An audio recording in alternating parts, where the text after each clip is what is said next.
কেন্দ্রীয় সরকারের আওতাধীন ইসিএল এর খোলামুখ কয়লা খনিতে অবৈধভাবে কয়লা আনতে গিয়ে মৃত্যু যুবকের। মৃত সৌরভ গোস্বামী। আসানসোলে বারাবণী এলাকায় সৌরভের বাড়িতে শোকের ছায়া। শনিবার সকালে বারাবণী থানার পুলিশ যুবকের দেহ উদ্ধার করে। খবর পেয়ে হাসপাতালে যায় পরিবারের সদস্যরা। মৃতদেহ ময়নাতদন্তের জন্য আসানসোল জেলা হাসপাতালে পাঠানো হয়েছে। মৃত যুবকের মা জানান, এই কাজ সে রোজ করতে যেত না, কীর্তন করত, লাইটের কাজ করে সংসার চালাতো। পেটের টানেই সে এই কাজে গিয়েছিল শুক্রবার রাতে। শনিবার সকাল ৬টা নাগাদ তাকে ফোন করা হলে ফোন সুইচ অফ পাওয়া যায়। তারপরেই মর্মান্তিক খবর আসে, খনিতে আরও বেশ কয়েকজনের চাপা পড়ার আশঙ্কা। যে একেবারে এইরকম ঘটনা কেউ আশা করতে পারে না।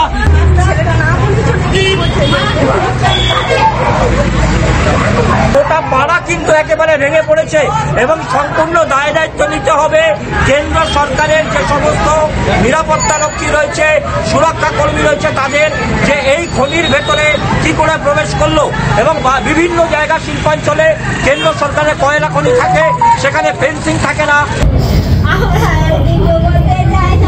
ছেলেটা তো কীর্তন করতো, গান বাজনা করতো।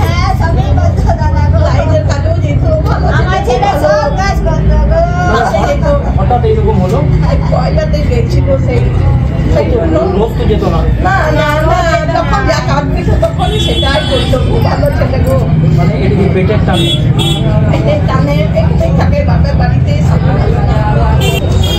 কেউ কি ডাকতে আসতো না, নিজেই চলে যেত কাজের জন্য।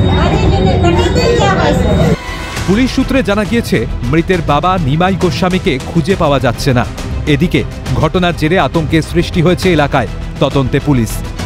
অভিযোগ, রাতের অন্ধকারে কেন্দ্রীয় সরকারের কয়লা খনিতে এভাবেই মাটির নিচে টর্চ জ্বালিয়ে অবৈধভাবে কয়লা উত্তোলন করে বহিরাগতরা। প্রশ্নের মুখে কেন্দ্রীয় নিরাপত্তা বাহিনীর ভূমিকা। প্রশ্ন উঠেছে, যেখানে কেন্দ্র সরকারের নিরাপত্তা রক্ষী রয়েছে এবং বরাত পাওয়া কোম্পানির সুরক্ষা কর্মী আছে, সেখানে বাইরের লোক ঢুকতে পারে কিভাবে? নিরাপত্তা রক্ষীরা কি করছিল? প্রশ্ন একটা জায়গাতে, কেন্দ্র সরকারের আওতাধীন এই কয়লা খনি, সেখানে কিভাবে বাইরের লোকেরা নামছে?